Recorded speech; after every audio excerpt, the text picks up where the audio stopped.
नमस्ते। आज अपने इस वीडियो में हम चर्चा करेंगे बाल अधिकार एवं बाल संरक्षण पर। देखिए, कोई भी बालक हो वह उस राष्ट्र की, उस समाज की संपत्ति माना जाता है और उस बालक के विकास के संबंध में, उस बालक की शिक्षा, स्वास्थ्य, उसके भविष्य के संबंध में जो संपूर्ण जिम्मेदारी होती है वह किसी एक परिवार की या समाज की न होकर के पूरे राष्ट्र की मानी जाती है। तो आज हम चर्चा करेंगे कि जो कौन सा समाज जो है वह ज़्यादा प्रगतिशील समाज कहलाएगा।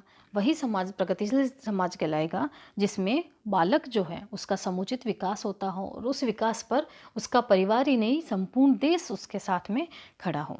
अब बाल अधिकारों की हम चर्चा करेंगे कि बाल अधिकार किसे कहते हैं। तो हम देखते हैं कि जो बाल अधिकार है वह उसके संबंध में कोई कानून आया है तो वह कब आया है। तो देखिए, सबसे पहले हम देखते हैं कि बाल अधिकार क्या है। देखिए, बाल अधिकार क्या है। बालकों के अधिकार बाल अधिकार संरक्षण आयोग कानून 2005 में आया था। ये याद रखने वाली बात है। कब आया ये कानून? 2005 में।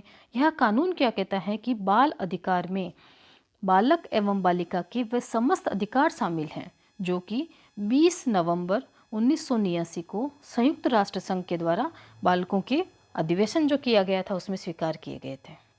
ठीक है, पहली बात। दूसरी बात हम देखते हैं कि उन अधिकारों पर भारत सरकार के द्वारा 11 दिसंबर 1992 में सहमति दी गई।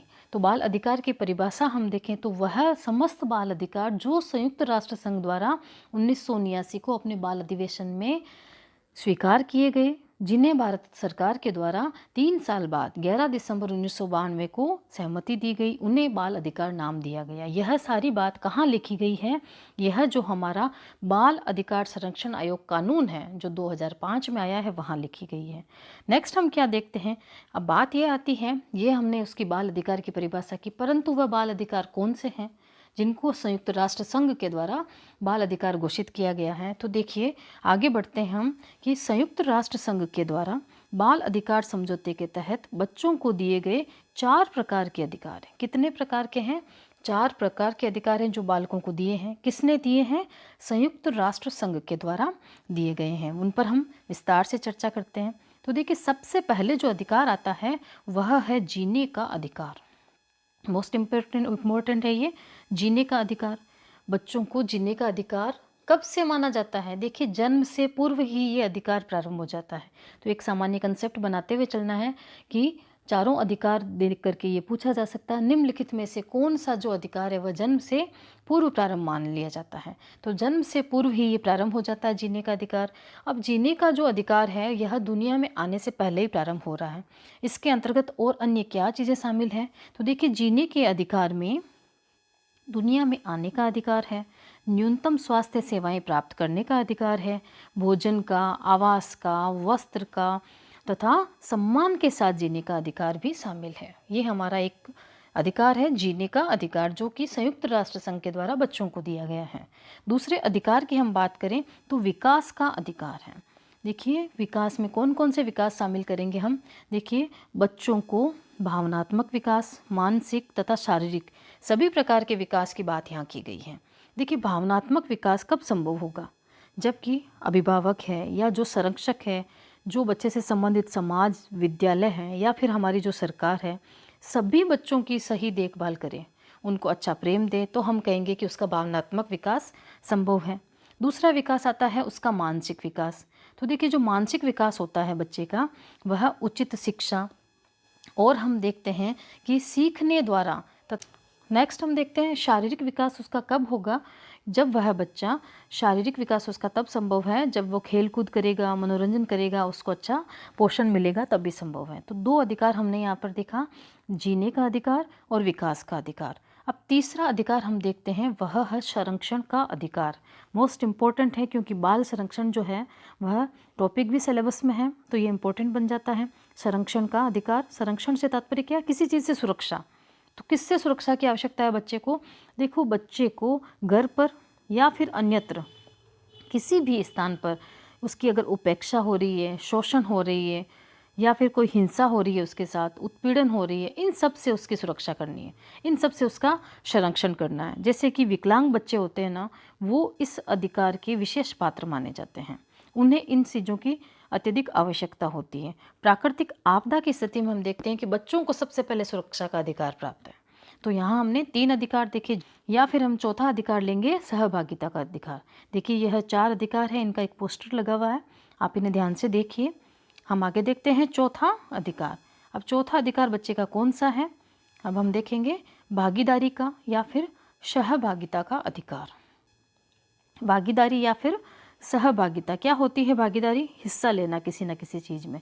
तो देखिए बच्चे को ऐसे फैसले या विषय में भागीदारी लेने का अधिकार है जो प्रत्यक्ष रूप से या अप्रत्यक्ष रूप से उसे प्रभावित करता हो। बच्चों की जो आयु होती है और उसकी परिपक्वता होती है, उसके अनुसार उसकी जो भागीदारी है अनेक स्तर पर हो सकती है, और ये बच्चों को अधिकार भी है। तो ये 4 प्रकार के जो अधिकार हैं वह संयुक्त राष्ट्र संघ द्वारा निर्धारित किए गए हैं, जिन्हें भारत सरकार ने 1992 में अपनाया है। और ये सभी चर्चा कौन करता है? बाल अधिकार संरक्षण कानून जो है आयोग के द्वारा निर्धारित 2005 वाला, उसमें ये सब बातें लिखी हुई हैं। अब आती है बाल संरक्षण की बारी। तो देखिए जब अधिकारों का हनन होगा, जब अधिकार छीने जाएंगे, तब ही हमें संरक्षण की आवश्यकता होगी। तो यहाँ हम थोड़ा सा कंसेप्ट को समझेंगे कि क्या है बाल अधिकार हनन। सबसे पहला आता है बाल अधिकार हनन में हम देखते हैं कन्या भ्रूण हत्या। हमने संयुक्त राष्ट्र संघ द्वारा जो बालकों को अधिकार दिए गए थे उनमें सबसे पहला अधिकार था जीने का अधिकार, उसका हनन यहाँ होता है। देखिए कन्या जो होती है अगर भ्रूण अवस्था में रहती है और उसी समय पता चलता है कि जो भ्रूण है वो कन्या है, तो उसे गर्भ से ही हटा दिया जाता है, क्योंकि हमारा जो समाज है उसमें जो रूढ़िवादिताएं हैं, उनकी जो मानसिकता है जो कि अपरिपक्व है, या फिर हम कह सकते हैं कि पुत्र मोह की उनमें इच्छा होती है। इस कारण बालिकाओं को, लड़कियों को, कन्याओं को जन्म से पूर्व ही गर्भ में मार दिया जाता है। इसे कहते हैं कन्या भ्रूण हत्या, जो जीने का अधिकार बाधित कर रही है। इसके लिए सरकार के द्वारा क्या किया गया? इसके लिए सरकार के द्वारा एक एक्ट बनाया गया, गवर्नमेंट के द्वारा एक एक्ट बनाया गया, PC एंड PNDT कानून। ये 1994 में आया है।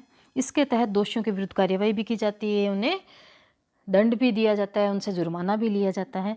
तो यहाँ याद रखने वाली बात है कि ये कानून कब आया था? 1994 में आया था।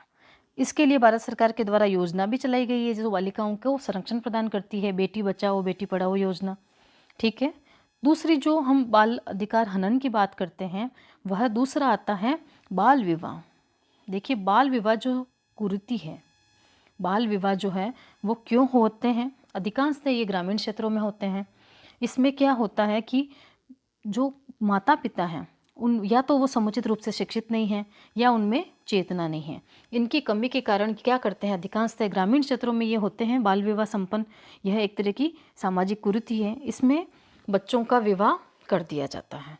अब बाल विवाह होने से बच्चों का कौन सा अधिकार है जो हनन होगा? तो हम देखते हैं उनका जो शारीरिक विकास का जो उनका अधिकार था वह बाधित हो जाता है, क्योंकि बाल विवाह हो जाने के कारण हम देखते हैं कि न तो उनके पास में कन्या के पास में अच्छा स्वास्थ्य होता है, न उनके पास पोषण होता है, न वो शिक्षा ग्रहण कर पाते हैं। इसी के साथ साथ में कई स्थानों पर हम देखते हैं हिंसा, उत्पीड़न, शोषण भी होता है। इस कारण कम उम्र में विवाह नहीं करना चाहिए होता है। कम उम्र में विवाह होने से बालक का जो है शारीरिक और मानसिक विकास दोनों बाधित हो जाएंगे। इसी कुरीति को मिटाने के लिए कम उम्र में विवाह से शिक्षा के मूल अधिकार का भी हनन हो जाता है, क्योंकि शिक्षा हमारा मूल अधिकार है। संविधान के अनुच्छेद 21 में जो मूल अधिकारों के तहत आता है वह है शिक्षा का अधिकार, वह भी बाधित हो जाता है। नेक्स्ट हम देखते हैं कि बाल विवाह को रोकने के लिए सरकार के द्वारा क्या कदम उठाए गए। तो देखिए बाल विवाह को रोकने के लिए सरकार के द्वारा बाल विवाह प्रतिषेध अधिनियम 2006 पारित किया गया। देखिए 3 एक्ट यहाँ तक आ चुके हैं। सबसे पहला एक्ट था बाल अधिकार संरक्षण आयोग कानून, 2005 में आया था। बाल विवाह प्रतिषेध अधिनियम 2006 में आया है।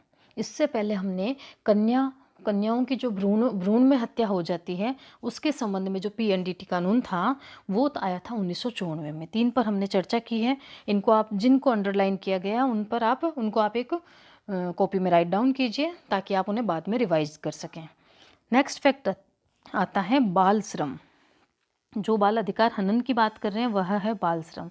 देखिए बाल श्रम की बात करें, हम देखते हैं कई स्थानों पर जो बच्चे शिक्षा लेनी चाहिए वह बच्चे शिक्षा लेने की बजाय क्या करते हैं, किसी दुकान पर या कोई कारखाना है, घर है, ढाबा है या फिर चायों की दुकान है, ईंट के भट्टे हैं या खेतों में काम करते हुए हमें दिखाई देंगे।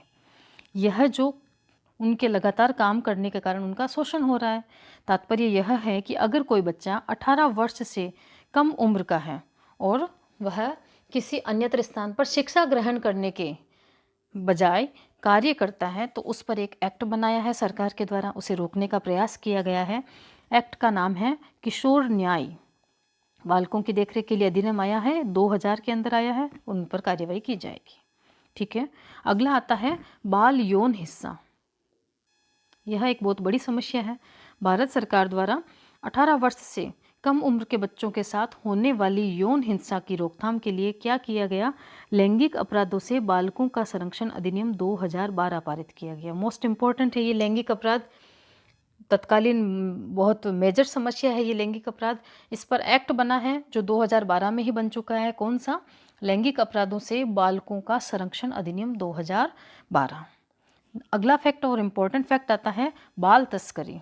बाल श्रम, यौन हिंसा तथा अन्य प्रयोजनों के लिए उद्देश्य क्या है कि या तो उनसे श्रम करवाना है बेच करके या फिर यौन हिंसा का उद्देश्य पूरा करना है, इसलिए उन्हें या तो बहला फुसला कर या डरा धमका कर या शक्ति का प्रयोग करके या अपहरण करके उनकी तस्करी कर दी जाती है। इनके लिए भी समय समय पर अलग अलग कानून बने हैं इनकी रोकथाम के लिए। नेक्स्ट हम देखते हैं, क्या देखा, संयुक्त बालकों के अधिकारों के बारे में चर्चा की, जो संयुक्त राष्ट्र संघ या भारत सरकार के द्वारा निर्धारित किए गए 4 मूल जो अधिकार थे बच्चों को, जीने का अधिकार, विकास का अधिकार, सहभागिता का अधिकार और सुरक्षा का अधिकार। फिर हमने कुछ हनन देखे कि किस किस रूप में हमारे समाज में कुछ कुरीतियाँ पड़ी है जिसके कारण बालकों के अधिकारों का हनन हो जाता है। अब हम देखते हैं बाल संरक्षण हेतु सरकार के द्वारा और अन्य क्या कार्य किए जा रहे हैं। तो हम स्टार्ट करते हैं। देखिए, बाल संरक्षण हेतु तंत्र। राज्य में बाल अधिकारों के संरक्षण तथा पुनर्वास हेतु बाल अधिकारिता विभाग कार्यरत है। कौन सा विभाग? बाल अधिकारिता विभाग। इस विभाग का मुख्य उद्देश्य क्या है कि बाल अधिकारों एवं बच्चों के संरक्षण से संबंधित योजनाएं चलाना, कार्यक्रमों का आयोजन करना या नीति बनाना या अधिनियम का क्रियान्वयन करना। ठीक है, इसके लिए कुछ संस्थाएं बनाई गई हैं। जैसे सबसे पहली और सबसे मोस्ट इम्पोर्टेंट जो संस्था है वह हमारी है राज्य बाल अधिकार संरक्षण आयोग। ठीक है, यह आयोग बालक एवं बालिकाओं के अधिकारों के हनन के मामलों की जांच भी करता है तथा उन पर सुनवाई भी करता है। इसके साथ साथ बच्चों से जो जुड़े हुए कानून या कोई योजना है उनके क्रियान्वयन की निगरानी भी यही करता है। जैसे कि निःशुल्क एवं अनिवार्य बाल शिक्षा का अधिकार अधिनियम जो कि 2009 में आया था, लैंगिक अपराधों से बालकों का संरक्षण अधिनियम 2012 में आया था। यह सभी कार्य आयोग के द्वारा, इन सब की जिम्मेदारी किसकी है? इसी आयोग की, राज्य बाल अधिकार संरक्षण आयोग। मोस्ट इम्पॉर्टेंट है, इसमें 2 एक्ट बता रहा है। एक तो है पोस्को एग्जाम के पॉइंट ऑफ व्यू से बहुत इंपॉर्टेंट है, अभी मैंने थोड़ी देर पहले भी बताया था। और जो शिक्षा का अधिकार है 2009 के अंदर जो आया, निःशुल्क एवं अनिवार्य बाल शिक्षा, यह भी किसके देखरेख में किया जा रहा है? राज्य बाल अधिकार संरक्षण आयोग की देखरेख में किया जा रहा है। नेक्स्ट हम देखते हैं राजस्थान राज्य बाल संरक्षण समिति। देखिए, यह जो समिति है यह राज्य में, राजस्थान के संबंध में है ये समिति। यह राज्य में विभिन्न बाल संरक्षण कार्यक्रम है, कोई कानून है या नीतियों के क्रियान्वयन को सुनिश्चित करती है, उसके लिए जिम्मेदार है। इस समिति की जिला शाखाओं के रूप में सभी जिलों में इकाइयां हैं। ठीक है, जैसे कि जिला बाल संरक्षण इकाई, ब्लॉक स्तर पर इसकी इकाई का नाम है ब्लॉक स्तरीय बाल संरक्षण समिति, तथा पंचायत स्तर पर इसका नाम है ग्राम पंचायत स्तरीय बाल संरक्षण समिति। 3 पार्ट में डिवाइड होकर के ये कार्य करती है। इसका उद्देश्य क्या है? इसका उद्देश्य सामान्य है कि बाल संरक्षण से जुड़े हुए मुद्दे हैं उनको सामुदायिक स्तर पर क्रियान्वयन और जागरूकता पैदा करना। तो दो संस्थान हमने देखे। तीसरा इंपॉर्टेंट आता है चाइल्ड हेल्पलाइन। देखिए, ये तो सभी को जानने की आवश्यकता भी है, क्या है चाइल्ड हेल्पलाइन और किस नंबर पर कॉल करना है। देखिए, चाइल्ड हेल्पलाइन नंबर है 1098। ठीक है, चाइल्ड हेल्पलाइन। राज्य में कठिनाइयों से कोई भी घिरा हुआ है, कोई पीड़ित है या उपेक्षित है या लावारिस बच्चा मिल रहा है, उसकी देख रेख और संरक्षण, जिसे देख रेख और संरक्षण की आवश्यकता है, उसके लिए बच्चों के लिए 20 जिलों में 24 घंटे निःशुल्क आपातकालीन पहुंच सेवा है। ये 1098 ये टोल फ्री नंबर है जिस पर फ़ोन करना होता है। यह विभिन्न विभिन्न जिलों में स्टार्ट की गई है। तो 1098 पर फोकस डालिएगा कि ये प्रश्न आने की संभावना बना सकता है कि किस नंबर पर कॉल करना है। तो देखिए ये आप पोस्टर में देख सकते हैं, डायल 1098। ठीक है, तो थैंक यू स्टूडेंट। अधिकार के संबंध में समझा, एक कंसेप्ट बनाने की कोशिश की, जो जो अधिनियम इसमें आए हैं, जो जो एक्ट इसमें आए हैं, जैसे POCSO act. Thank you student, मिलते हैं नेक्स्ट वीडियो के साथ।